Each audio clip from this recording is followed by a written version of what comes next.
So, hello, and very welcome to another chapter of class 6, and that is polity और civics. आप जो बोलना है आप बोल सकते हैं. तो पिछले क्लास में मैंने पढ़ाया था डाइवर्सिटी एंड डिस्क्रिमिनेशन, और उसके पहले मैंने पढ़ाया था डाइवर्सिटी इन इंडिया. ठीक है. सो आज का चैप्टर है कि व्हाट इज अ गवर्नमेंट. ठीक है. तो फटाफट बिना टाइम वेस्ट किए चलते हैं, हम स्टार्ट करते हैं चैप्टर को. इस चैप्टर को स्टार्ट करने से पहले मैं आप लोगों को एक रिक्वेस्ट कर दूं, यार अगर आप लोग नए हो इस चैनल पे तो please like comment share subscribe जरूर कर देना. और इस चैप्टर के दौरान मैं आपसे रैंडमली बहुत सारे क्वेश्चन पूछते रहूँगा, सो डू कमेंट डाउन दे. ठीक है. तो पिछले क्लास में मानसी जी ने सारे आंसर्स दिए थे, so very good Mansi, keep it up. And देखते हैं आज आप कितना दे पाते हैं आंसर्स. ठीक है. सो यार देखो, आज का चैप्टर है ना, आज का चैप्टर है ऑन अबाउट गवर्नमेंट. ठीक है, कि गवर्नमेंट क्या है ना, व्हाट इज गवर्नमेंट. सो हम देखो, every country runs according to a government. ठीक है. और government runs according to the constitution of that country. ठीक है. सो गवर्नमेंट क्या होती है? गवर्नमेंट एक ऐसी बॉडी होती है जिसके अकॉर्डिंग कंट्री चलती है. यहाँ पर मैं बता रहा हूँ, जैसे ये एक गवर्नमेंट है अपनी, हमारी इंडिया की गवर्नमेंट है. ठीक है ना. देखो, the 3 types of governmental structures और ऑर्गेनाइजेशंस. ठीक है. There are various types of government structure and organisation. So यहाँ पर हमने कुछ करके रखा है, बना के रखा है 3 type of government structure and organisation. So चलो देखते हैं हमारी इंडिया कहाँ आती है. हमारी इंडिया यहाँ है. देखो, तो इंडिया में कौन सा है government structure? India has federal structure of the government. Clear. So India में कौन सा स्ट्रक्चर है भाई? फेडरल स्ट्रक्चर चलता है, हमको पता है. सबसे पहला फिर क्वेश्चन आता है, what do you understand by federal structure. ठीक है. यहाँ पर देखो, बहुत सारे गवर्नमेंट है, वैसे यूनिटरी स्ट्रक्चर है, फेडरल स्ट्रक्चर है और कॉन्फेडरेट स्ट्रक्चर है. सो क्वेश्चन लिख लो, what is unitary structure, what is federal structure, what is confederate structure. So question number 1 आपकी स्क्रीन पर, या मैंने अभी बता ही दिया आपको, तो फटाफट इसके आंसर कमेंट करके बताओ कि ये क्या है. ठीक है. सो चलो लाइन बाय लाइन इसको हम लोग पढ़ते हैं और समझते हैं. देखो, every country needs a government. हर कंट्री को एक गवर्नमेंट चाहिए to make the decision and get things done. कौन से थिंग्स भाई? ऐसे थिंग्स जो सिटीजन के लिए क्या हो, बहुत अच्छे हो. अब these can be decisions about where to build roads. कि ये डिसीजन कैसे हो सकते हैं भाई? सिटीजन के लिए, जैसे मैंने बताया.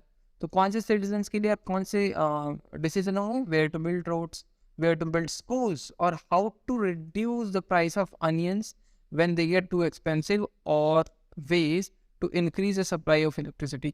और मीन्स देखो, गवर्नमेंट क्या देखेगी कि कहाँ पर हम लोगों को रोड बनाना है. ठीक है. कहाँ पर स्कूल बनाना है, कैसे हम अनियन के प्राइस जो है वो क्या कर सकते हैं, लो कर सकते हैं. when they get too expensive, obviously कब करेंगे वो? जब वो बहुत ही ज़्यादा महंगा हो जाएगा. और ways to increase the supply of electricity. अब देखो, इलेक्ट्रिसिटी की सप्लाईज कैसे बढ़ाने, तो ये काम कौन करते हैं? ये काम हमारी प्यारी गवर्नमेंट करती है. अब क्या है, the government also takes action on many social issues. बहुत सारे सोशल इशूज पे भी काम करते हैं. For example, it has several programs, या बहुत सारे स्कीम्स होते हैं to help the work. It does other important things such as running postal and railway services. And railway services जो होती है, जो हम लोग रेलवे में नाम करते हैं या जाते हैं सफर करते हैं, और जो पोस्टल सर्विसेज होती है, ये सारे कौन देख रेख करता है? ये हमारी गवर्नमेंट करती है. You don't know. ठीक है. गवर्नमेंट की यही जॉब अभी खत्म नहीं हो रही है, अभी स्टार्ट हुई. The government also has a job of protecting the boundaries of the country and maintaining a peaceful relationship with other countries. Clear. तो देखो, गवर्नमेंट की बहुत सारी और भी काम है. कौन से काम है भाई? कि हमारे बाउंड्री को, है कि नहीं, इंडियन बाउंड्री को प्रोटेक्ट करके रखना है. अब इंडियन बाउंड्री जहाँ तक है उसको अपन टेरिटरी बोलते हैं, है कि नहीं? क्या बोलेंगे? Territory. Clear. And country and maintaining, यहाँ पर इंडियन गवर्नमेंट का एक और काम है कि वो पीसफुल रिलेशनशिप बना के रखें विथ अदर कंट्रीज. अब पीसफुल रिलेशनशिप बनाने में हेल्प क्या होती है? अगर पीसफुल रिलेशनशिप हम लोग बना लेते हैं तो कहीं ना कहीं क्या, ट्रेड में ये हेल्प आता है. ठीक है. अगर अच्छा रिलेशन रहेगा नहीं तो हम ट्रेड नहीं कर सकते, क्योंकि वो कंट्री हमारे साथ फिर ट्रेडिंग करना चाहेगी ही नहीं. क्लियर. अब बढ़ते हैं आगे. It is responsible for ensuring that all its citizens have enough to eat. अब गवर्नमेंट ये भी इंश्योर करती है कि हमारे पास या उनके सिटीजन के पास इनफ चीज़ हो खाने के लिए. क्लियर. प्रॉपर फूड सप्लाई होनी चाहिए. And have all the good health facilities. Good health facilities होनी चाहिए. जैसे कि एग्जांपल ले लेते हैं आम आदमी पार्टी का, चलो ठीक है, ये गुड हेल्थ फैसिलिटी है, इसमें हम आम आदमी पार्टी का एग्जांपल ले सकते हैं। कैसे भाई, यहाँ पर उन्होंने एक जनता हॉस्पिटल खोला हुआ है कि नहीं, लिंक दे रहा हूँ मैं यहाँ पर, हॉस्पिटल है या क्लिनिक है, जनता क्लिनिक है सॉरी, ठीक है। तो वो उन्होंने खोला है, ये किसने खोला है भाई, ये आम आदमी पार्टी ने खोला है। आम आदमी पार्टी क्या है भाई, स्टेट गवर्नमेंट है कि नहीं। सो ये चीज़ है। अब when there are natural disasters, अब बहुत ऐसे भी टाइम आते हैं जहाँ पर अननेचुरल कैलामिटीज हो जाती है, सॉरी नेचुरल कैलामिटीज हो जाती है। तो when there are natural disasters like tsunami और an earthquake, it is the government that mainly organizes aid and assistance for the affected people। ठीक है। सो चलो नेक्स्ट क्वेश्चन आपके पास ये रहा कि जब भी कोई डिजास्टर आता है तो सबसे पहले कौन सी फोर्स जाती है हेल्प करने के लिए, क्लियर। तो इसका आंसर आप फटाफट बताओ, और वो पूरे कंट्री पूरे वर्ल्ड में शायद एक ही है इंडिया के पास, ठीक है, सिर्फ नेचुरल डिजास्टर्स के लिए। अब देखो, if there is a dispute, अगर वहाँ पर क्या हो, डिस्प्यूट हो, और if someone has committed a crime, you find people in court, courts are also part of a government. ठीक है। अब कोर्ट कैसे पार्ट हो गया भाई गवर्नमेंट का, बताओ जल्दी से। गवर्नमेंट जो है इसके 3 पार्ट होते हैं, 1 2 3, कौन कौन सा, एक होता है लेजिस्लेचर, एक होता है एग्जीक्यूटिव, एक होता है judiciary, clear. Legislature, executive and judiciary. अब यहाँ पे लेजिस्लेचर, वो legislature, legislature are the law makers. अब ये लॉ मेकर्स हैं, आप याद करने के लिए ये कर सकते हैं कि L for legislature, L for law, तो ये लॉ बनाते हैं, क्लियर। एक्सिक्यूटिव कौन है भाई, दे एक्सिक्यूट लॉ, दे एक्सिक्यूट लॉज, ये लॉ को एक्सिक्यूट करवाते हैं। जुडिशरी कौन है, दे आर द मेंटेनर, ये मेंटेन करके रखते हैं कि कोई जो लॉ है वो टूट तो नहीं रहा, क्लियर। अब इसके अंदर कौन आ जाएंगे भाई, कोर्ट्स, ठीक है, इसके अंदर कोर्ट्स आ जाते हैं। एग्जीक्यूटिव और लेजिस्लेटिव, ठीक है, ये एग्जीक्यूटिव और लेजिस्लेचर, इसके एग्जांपल्स फटाफट कमेंट बॉक्स में लिखो, ठीक है। अब यहाँ देखो क्या है, perhaps you are wondering how government manage to do all this things. अब इतने सारे वास्ट काम है तो गवर्नमेंट अकेले कैसे करेगी, ठीक है। And why it is necessary for them to do so, अब गवर्नमेंट क्यों करेगी ये हमारे लिए, उनको क्या फायदा है। देखो क्या है यहाँ, when human beings live and work together there needs to be some amount of organization so that decision can be made। अब देखिए, as we live together we have to build an organization जो हमारे लिए काम करे, जो हमारे तरफ से काम करे। What is democracy, अगर हम बोलेंगे तो democracy is a government which is for the people, to the people and by the people।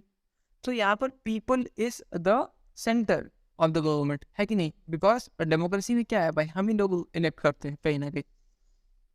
अब यहाँ आता है some rules have to be made that to apply everyone, यानी सब पे ये रूल होना चाहिए। वैसे भी law is applicable for everyone, है ना, no one is big before law, everyone is equal before law. For example लेते हैं, अब there is need to control resources and protect the territory of a country. अब मान के चलो resource को कंट्रोल करना है, ज्योग्राफी में आ गया है, ठीक है, कि रिसोर्स, अब what is resource, anything that makes our work easier, ठीक है, और जो हमारे एनवायरनमेंट में इजीली अवेलेबल हो, दैट इज रिसोर्स, ठीक है। तो रिसोर्स को कंट्रोल करना क्यों ज़रूरी है, क्योंकि रिसोर्स कंट्रोल नहीं करेंगे तो हमारे फ्यूचर जनरेशन के लिए प्रॉब्लम हो जाएगा, ठीक है। And protect the territory of a country, हमारे टेरिटरी को प्रॉपरली प्रोटेक्ट करना ज़रूरी है, वरना कोई भी आ जाएगा। एग्जैक्ट नॉर्मल सी बात है ये चीज़।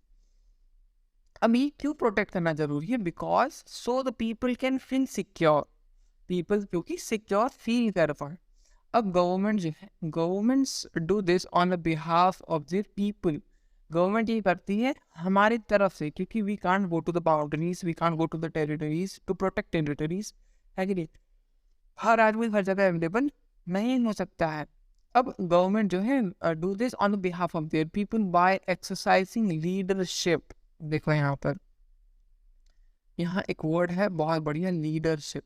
देखो कोई पॉलिटिक्स में ना अगर आपको जाना है, सो आपको कोई डिग्री की ज़रूरत नहीं है, वहाँ पर कोई भी मिनिमम क्वालिफिकेशन की नीड नहीं है। परहैप्स आपको क्या आना चाहिए, आपको आना चाहिए लीडरशिप। क्लियर? अब देखो, taking decision and implementing these among the people in living in their territory.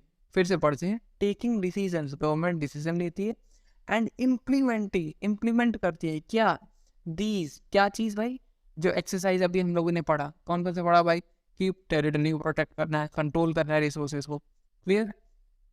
Among all the people living in their territory. और ये क्यों करेगी और किसके लिए करेगी, क्यों करेगी, क्योंकि हमारे तरफ से काम करेगी, किसके लिए करेगी, हमारे लिए करेंगे, ताकि जो पीपल रह रहे हैं उनके टेरिटरी के अंदर वो सिक्योर फील कर पाए। अब यहाँ पे लेवल्स ऑफ गवर्नमेंट, ठीक है, यहाँ पे कितने लेवल्स ऑफ गवर्नमेंट है भाई, चलो देखते हैं। अब now that you know that government is responsible for so many different things. अब गवर्नमेंट जो है बहुत सारे डिफरेंट थिंग्स के लिए क्या है, रिस्पॉन्सिबल है। अब ये इतने सारे चीज़ मैनेज कैसे करती है, how it manages to do all this things. The government works at different level, government जो अलग अलग लेवल पे काम करती है। The government works at different levels, at the local level, at the level of the state and at the national level। ठीक है, अब देखो मैं बताता हूँ यहाँ पे क्या क्या बोला भाई, at local level, state level and national level. अब इन तीनों का एग्जाम्पल अपन देखते हैं। लोकल लेवल पे क्या होता है, मान के चलो आपके घर के आसपास में जो सीवेज लाइन है या नाली का लाइन, वो क्या हो गया, जाम हो गया, तो यहाँ पर कौन आता है, यहाँ पर आती है म्यूनिसिपैलिटीज, है ना, म्यूनिसिपैलिटीज आती है। ये क्या, लोकल लेवल ऑफ गवर्नमेंट है। क्लियर? म्यूनिसिपैलिटीज आ सकती है, और पंचायत भी यहीं पे आता है। स्टेट लेवल, स्टेट लेवल में क्या है, स्टेट लेवल में हमारी स्टेट गवर्नमेंट आती है। देखो गवर्नमेंट बहुत सारी तरीके की होती है, लेकिन बेसिकली गवर्नमेंट स्टेट लेवल होती है और एक नेशनल लेवल होती है। ठीक है, तो स्टेट लेवल गवर्नमेंट कौन हो गई भाई, दिल्ली की बात कर लेते हैं, आम आदमी पार्टी हो गई। नेशनल लेवल पे कौन है भाई, नेशनल लेवल पे हमारी आ जाती है सेंट्रल गवर्नमेंट। नेशनल गवर्नमेंट मत लिखना कोई, दैट इज सेंट्रल गवर्नमेंट। कौन आ जाएगी भाई, हमारी आ जाएगी बीजेपी। समझ रहे हो बात? तो इस लेवल पे गवर्नमेंट काम करती है, इसी कारण से गवर्नमेंट जो है इतने सारे काम अपने आप संभाल पाती है।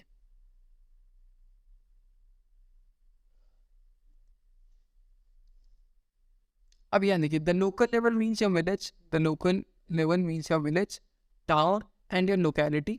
यहाँ पर मैंने लिखा टाउन और लोकेलिटी पे म्यूनसिपैलिटी काम करती है, विलेज पे पंचायत काम करता है।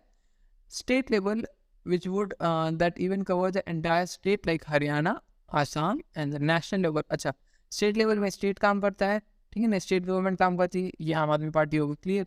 और फिर आते हैं नेशनल लेवल पे, पूरी कंट्री को वो देखते हैं, that is the central government, BJP. समझ रहे हो, ये चीज़ है। अब यहाँ पर एक मैप है, यहाँ पे मैप देखो, मैप के थ्रू मैं समझाता हूँ। अब जैसे उत्तर प्रदेश की बात कर देते हैं, तो उत्तर प्रदेश में कौन है भाई, अगर स्टेट गवर्नमेंट की बात करें तो स्टेट गवर्नमेंट में यहाँ पे बीजेपी ही है। समझ रहे हो, मैं ये बोलना चाह रहा हूँ। अगर दिल्ली की बात करें तो यहाँ पर स्टेट गवर्नमेंट कौन है भाई, यहाँ पे आम आदमी पार्टी हो जाएगी। ठीक है, लेकिन अगर इंडिया एज अ होल देखा जाए तो यहाँ पे सेंट्रल गवर्नमेंट कौन है भाई, अभी जो रूलिंग पार्टी रहती है ना, उसको अपन बोलते हैं सेंट्रल गवर्नमेंट। तो सेंट्रल गवर्नमेंट कौन है यहाँ पे, सेंट्रल गवर्नमेंट है हमारी बीजेपी। ठीक है, तो ये क्या है, ये है नेशनल गवर्नमेंट, नेशनल गवर्नमेंट। तो क्वेश्चन नंबर 3 रहा आपके पास कि आप एक और बीजेपी के अलावा एक और नेशनल गवर्नमेंट का एग्जाम्पल दोगे। क्लियर? अब ये देखो, ये हमारे एडमिनिस्ट्रेटिव डिविजन्स के बारे में दिखाया है। तो सोचो इतने सारे एडमिनिस्ट्रेटिव डिविजन्स हैं, अगर मैं इसको जूम भी करता हूँ नॉर्मली, होल्ड ऑन, मैं करने की कोशिश करता हूँ इसको जूम।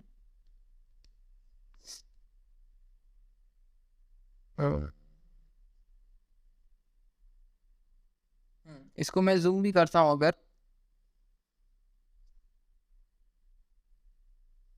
तो आप देख रहे हो कितने सारे यहाँ पर कि मतलब टेरिटरीज बटे हुए, एक इधर है, एक इधर है, एक इधर है, एक इधर है।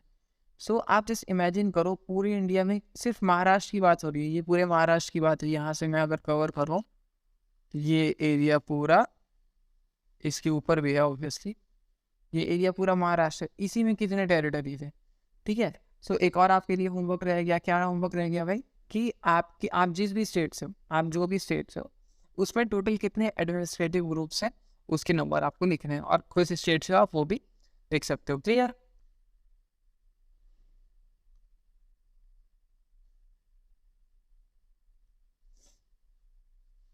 अब देखिए आते हैं लॉज ऑफ द गवर्नमेंट, ठीक है, गवर्नमेंट के लॉज। अब गवर्नमेंट को लॉ बनाना क्यों इम्पोर्टेंट है भाई, देखिए लॉ बनाना इससे इम्पोर्टेंट है क्योंकि हमारे पास राइट्स, ठीक है। देखो डेमोक्रेसी में वी हैव राइट्स, ये we are blessed with this. अब देखो कॉन्स्टिट्यूशन इतना प्यार से डॉक्टर बी आर अम्बेडकर और उनकी कमेटी मेंबर्स ने बनाया है, इतना दिमाग से बनाया है कि यार एक तरफ तुमको राइट देते हैं, ये लो right, you can do anything, ठीक है, राइट टू एक्सप्रेस। अब राइट टू एक्सप्रेस है, मान के चलिए आप रास्ते पे चल रहे हो, आपको गुस्सा आ गया, ठीक है, तो आप एक्सप्रेस कैसे करोगे, ईटा उठाओगे किसी के भी सर फोड़ दो, है कि नहीं, वो तो नहीं कर सकते हो। अब सर फोड़ के आप बोल रहे हो यार it is my right, it I am just expressing my self, नहीं कर सकते। राइट टू स्पीच है, तो रास्ते पे चली जाओ, किसी को गाली नहीं दे सकते हो, है कि नहीं।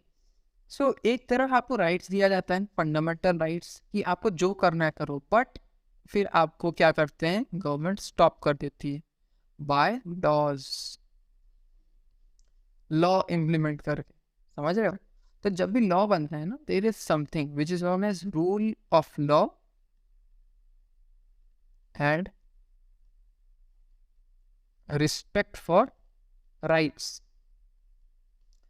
लॉ बनाने का भी रूल होता है, ऐसे नहीं कि कोई भी रूल बना दिए, मान के चलो प्रधानमंत्री का या किसी का भी मन किया अचानक से कुछ रूल बनाने, वो बोल दिया ठीक है आज के बाद कोई भी कपड़ों के नहीं घूमेगा, सब बिना कपड़ों के घूमेंगे, दैट इज नॉट पॉसिबल, है कि नहीं, क्योंकि वो एग्जीक्यूटिव फिर एग्जीक्यूटिव एग्जीक्यूट होने ही नहीं देंगे, है कि नहीं।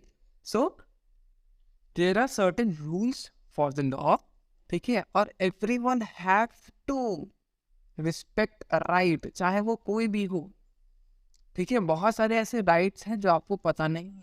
फॉर एग्जाम्पल मैं अगर बात करें, मान के चलिए आप रास्ते पे चल रहे हो जहाँ के आसपास में कोई भी वॉशरूम्स अवेलेबल नहीं है, पब्लिक टॉयलेट्स अवेलेबल नहीं है, and you are getting nature's call, so आप क्या करोगे,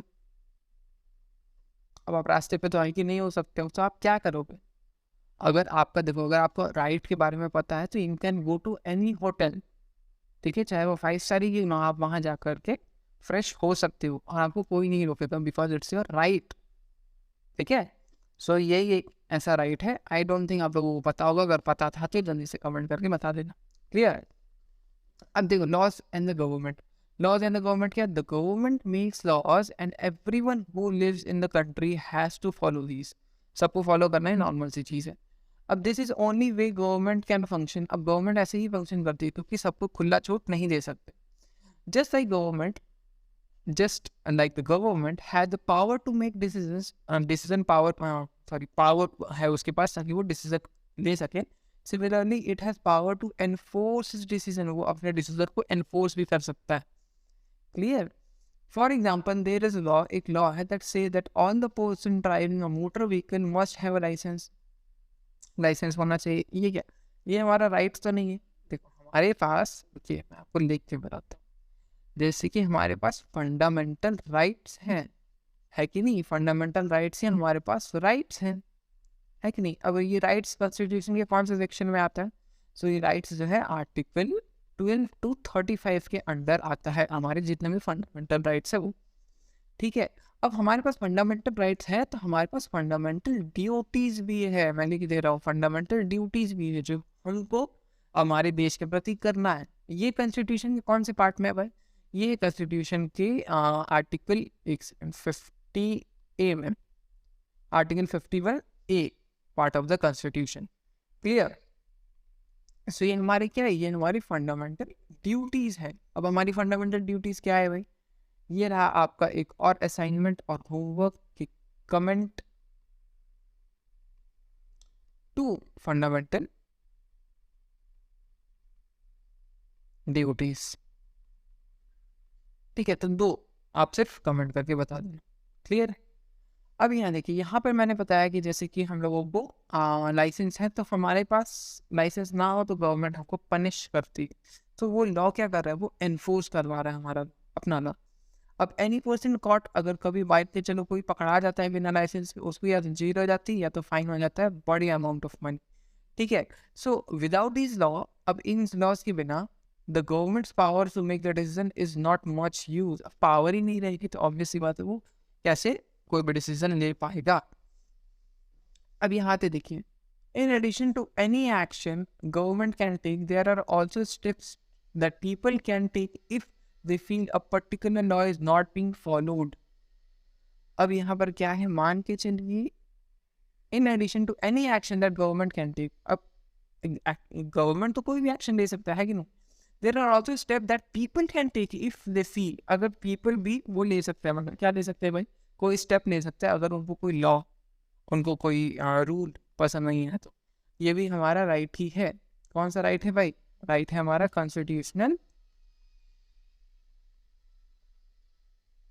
रेमेडीज,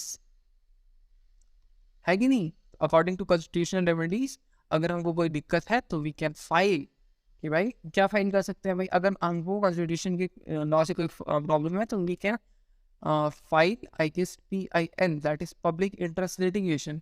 ये फाइल करके आप लॉ को चेंज करवा सकते हैं या कुछ करवा सकते हैं। अगर एग्जाम्पल नहीं, सो एग्जाम्पल किसका आ जाएगा भाई, एक पुराना टाइम की बात है, मुझे नाम नहीं याद आ रहा है, उसने हिंदुस्तान के नाम पे या इंडिया के नाम पे एक पिटीशन फाइल किया था, जिसके अंदर क्या हुआ था ना, उसने पिटीशन ये फाइल किया था कि इंडिया को इंडिया नहीं हिंदुस्तान बुलाना चाहिए। सो कॉन्स्टिट्यूशन ने जो हमारा कोर्ट है, हमारा ऑनरिंग कोर्ट है, उन्होंने क्या बोला, उन्होंने ये बोला कि जो कोर्ट है या पूरी कंट्री जो है वो किसी के फीलिंग से नहीं चलती है, आपको जो बुलाना है बुलाइए, that's a personal choice. Clear. So ये था तो कॉन्स्टिट्यूशनल रेमेडीज का यूज यहाँ पे उसने किया। If a person feels for example that they were not hired for a job because of their religion or caste, he or she may approach to the court and claim the law is not being followed. The court can give orders about that should be done. यानी कि देखो, मान के चलो एक x है लड़का, एक कंपनी है जिसका नाम है XYZ। अब XYZ ने बोला कि हम इसको हायर नहीं करेंगे बिकॉज ये ही इज ब्लैक। सो ये क्या करेगा, he can go to the court, ये कोर्ट पे जाके कंप्लेन फाइल करेगा इसके अगेंस्ट, और कोर्ट क्या करेगी, ऑर्डर देंगी इसको कि ऐसा नहीं करने के लिए, ऐसा ऑर्डर देगी जो इस कंपनी को फॉलो करना पड़ेगा। Clear. So this is how powerful our government is.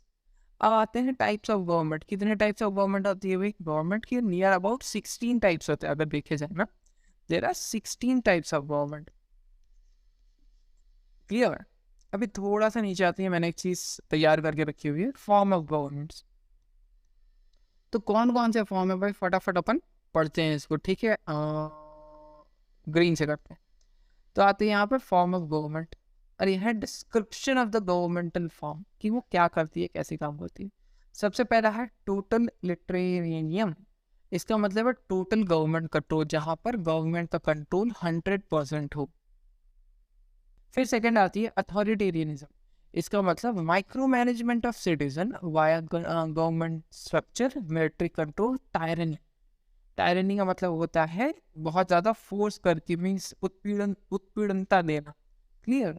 फिर आते हैं मोनार्की। आई गेस मोनार्की पता ही होगा सबको, यहाँ पे राजा होता है, rule of the one, undivided rule होते हैं, टिपिकली हायरार्कियल रूल होता है, हायरार्कियल मतलब राजा का बेटा राजा बनता है।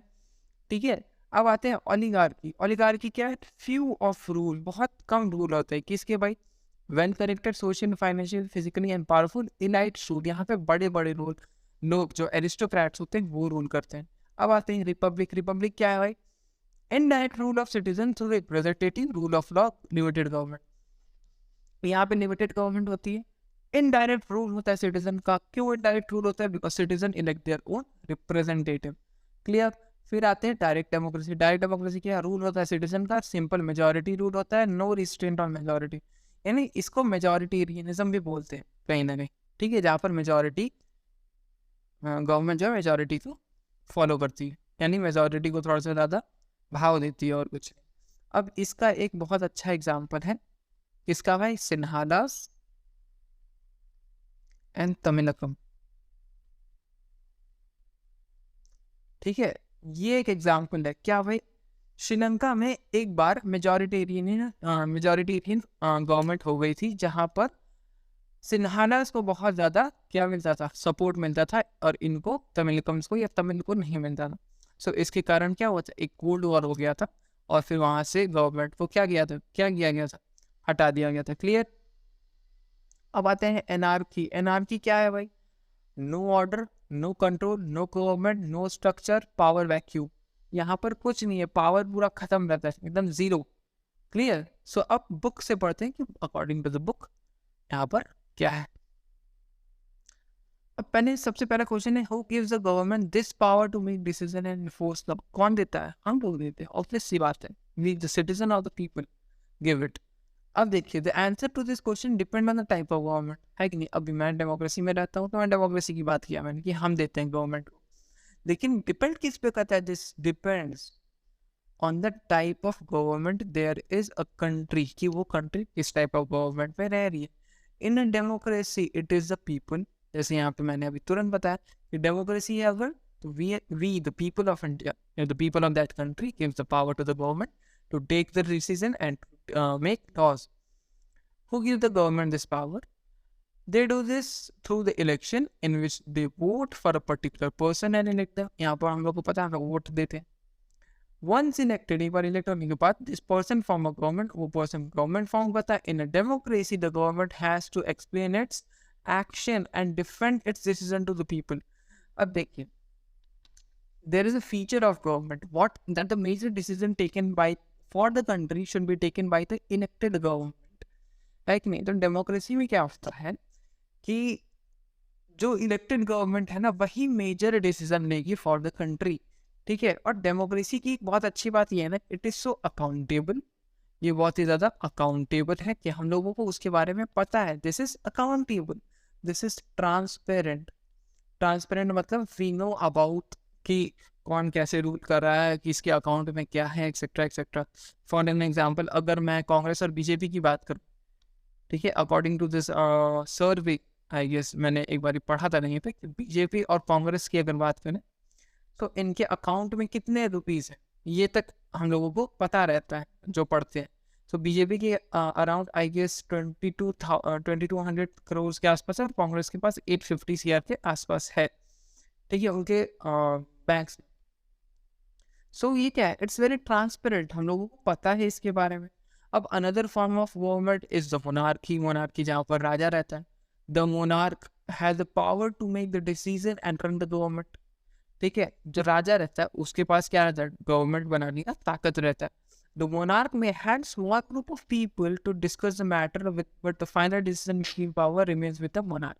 देखो, मोनार्क के पास हो सकता है कि बहुत सारे लोग जो उसको सलाह देते हैं, जैसे कि अगर नहीं आपको याद है तो नवरत्न की याद करो, अकबर के नवरत्न थे, है कि नहीं? तो सुप्रीम कोर्ट हुआ करता है। सुप्रीम कोर्ट मतलब उनके राज्यसभा में कोर्ट होता था जिसको नवरत्न बोलते थे, जिसमें बीरबल भी एक थे। क्लियर। अब अनलाइक इन डेमोक्रेसी, इसमें क्या होता है, किंग, यहाँ देखिए, king and queen do not have to explain their action to defend their decision देते। अब वो कोई भी एक्शन ले, वी कांट क्वेश्चन, है कि नहीं? जैसे ये मुगल, इनका तो चेहरा देखने का ही मन नहीं करता है, मेरे को पता नहीं क्यों। वो एक्सप्लेन करूँगा जिस दिन मैं हिस्ट्री पढ़ूंगा, हम उसे एक्सप्लेन करूँ। क्लियर। अभी आते हैं तो डेमोक्रेटिक फॉर्म ऑफ गवर्नमेंट जहाँ पर हम रहते हैं। तो डेमोक्रेसी अच्छी क्यों है भाई? ठीक है, आज का क्वेश्चन नंबर 4 आता है, कहाँ गया? हाँ, आज का क्वेश्चन नंबर 4 आता है कि Y democracy is better form of government, better form of government. ठीक है, ये आपको 150 वर्ड्स में आंसर देने हैं। कमेंट करना चाहो तो कमेंट भी कर सकते हो, नहीं भी करना चाहो तो आप अपने कॉपी में लिखो, फोटो क्लिक करो और मुझे व्हाट्सअप कर सकते हो। डिस्क्रिप्शन में मेरा नंबर दिया हुआ है, वहाँ पे बहुत सारे प्रोडक्ट्स है स्टूडेंट से रिलेटेड, अगर आपको वो भी लेना है तो आप ज़रूर चेक कर सकते हो। क्लियर। तो डेमोक्रेटिक गवर्नमेंट जानने से पहले मैंने एक छोटा सा चीज़ बनाया है, ये जान लो। ये क्या है भाई? द कॉन्स्टिट्यूशन, है कि नहीं? कॉन्स्टिट्यूशन के हिसाब से क्या चलता है, हमारी गवर्नमेंट चलती है। कॉन्स्टिट्यूशन के हिसाब से लेजिस्लेटिव पावर है, कॉन्स्टिट्यूशन के हिसाब से जुडिशियल एक्सिक्यूटिव पावर है, और ये जुडिशियल पावर है।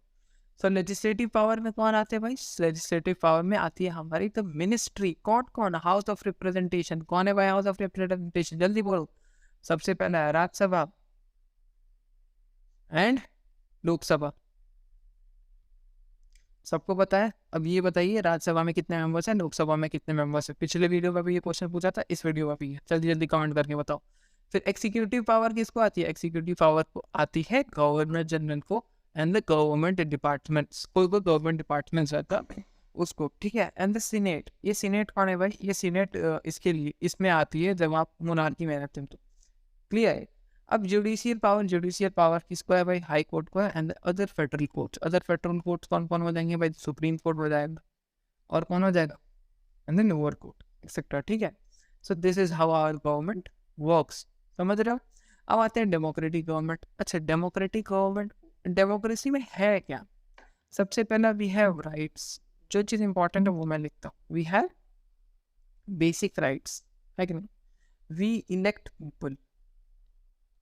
We elect our own representatives.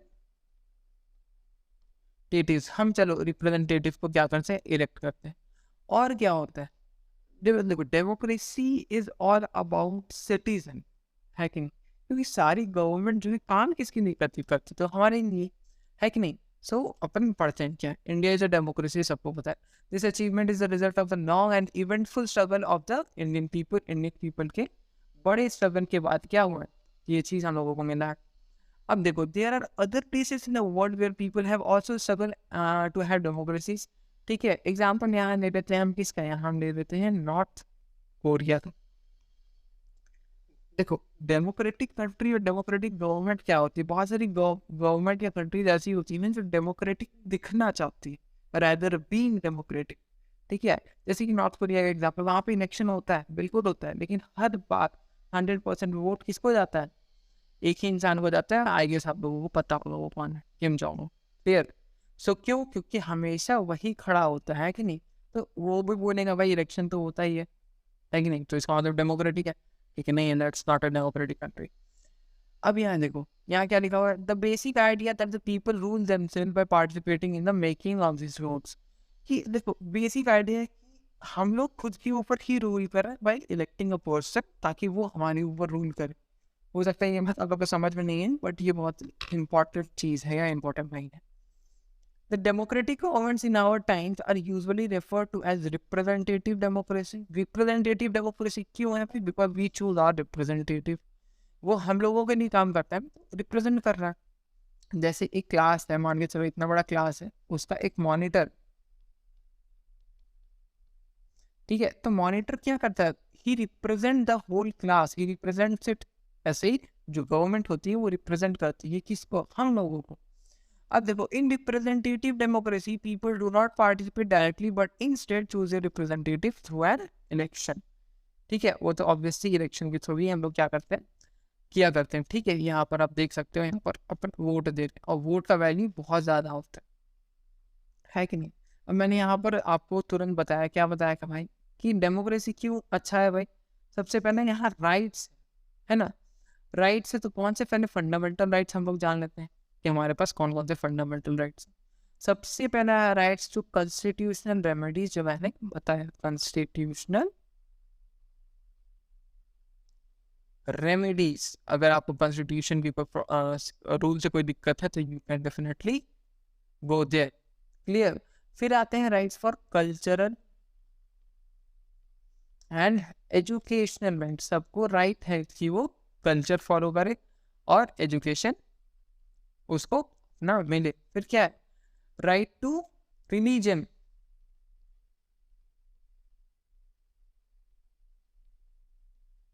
Religion यानी कोई भी धर्म क्या कर सकता है? फॉलो कर सकता है, और यही कहीं ना कहीं सेक्युलरिज्म को क्या करता है? प्रमोट करता है, ठीक है। फिर right against exploitation, against exploitation. Exploit नहीं कर सकते हो। फिर क्या है? राइट टू फ्रीडम, है कि नहीं? हमारे पास अधिकार है कि नहीं फ्री होने का? कि वो भी नहीं है? बिल्कुल है भाई। फिर है यहाँ पर राइट टू इक्वालिटी। तो 1 2 3 4 5 6, Clear? So these are our 6 fundamental rights. Sorry. So मैंने क्या कहा, यहाँ पे हम इलेक्शन प्रोसेस से अपने रिप्रेजेंटेटिव को चूज करते हैं. This representative meet and make the decision for the entire population. पूरी इंटरनल पॉपुलेशन के लिए क्या करते हैं, ये रूल्स रेगुलेशन बनाते हैं या डिसीजन लिया करते हैं. This is a government cannot tell itself democratic unless it allows what is known for universal एडेड फ्रेंचाइज. देखो UAF, this known as UAF. अभी हमारे पास यूनिवर्सल एडेड फ्रेंचाइज है जो हमको डॉक्टर भीमराव अम्बेडकर ने दिया. पुराने टाइम पे हमारे पास यूएएस था. एस का मतलब होता है सफरेज, यूनिवर्सल एडेड सफरेज, और सफरेज का मतलब होता है राइट टू वोट. अब वोट का तो अधिकार था, लेकिन महिलाएं जो वुमेन थी वो वोट नहीं कर सकती थी, और मेन वही कर सकते थे जो कि नियर अबाउट 25 साल के ऊपर हुआ करते थे. ठीक है, 25 या 21 साल के ऊपर हुआ करते थे. ठीक है. अब देखो, but it was not always like this. हमारे पास पहले से ऐसा नहीं था. अब can you believe that there was a time when government did not allow women and the poor to participate in election. यहाँ पे अब भी मैंने तुरंत बताया. ठीक है. In their earliest form of governments allowed only men who owned property and were educated, ठीक है, टू वोट. यही है, इसी को बोलते हैं universal adult suffrage, UAS. That means that the women, the poor, propertyless, and the uneducated were not allowed to vote. The country was governed by the rules and regulation, but few men made. और जो कुछ लोग decision लिया करते थे, उसी के through पूरी कंट्री करती थी. क्लियर. अब इस टाइम पे आते हैं इन इंडिया बिफोर इंडिपेंडेंस के पहले only small minority was allowed to vote, and they therefore came together to determine the fate of majority. Several people, including the Gandhiji, were shocked at the unfairness of this practice and demanded that all adults have to write the vote. This is known as universal adult franchise. ये बहुत important line है.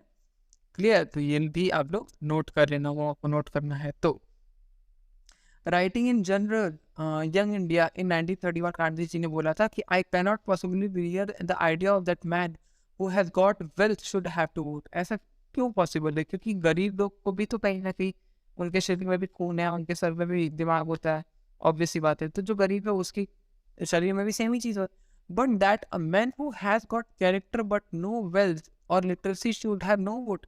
यानी अगर किसी के पास wealth नहीं है और कैरेक्टर नहीं है तो दैट डजंट मीन कि वो वोट नहीं कर सकता.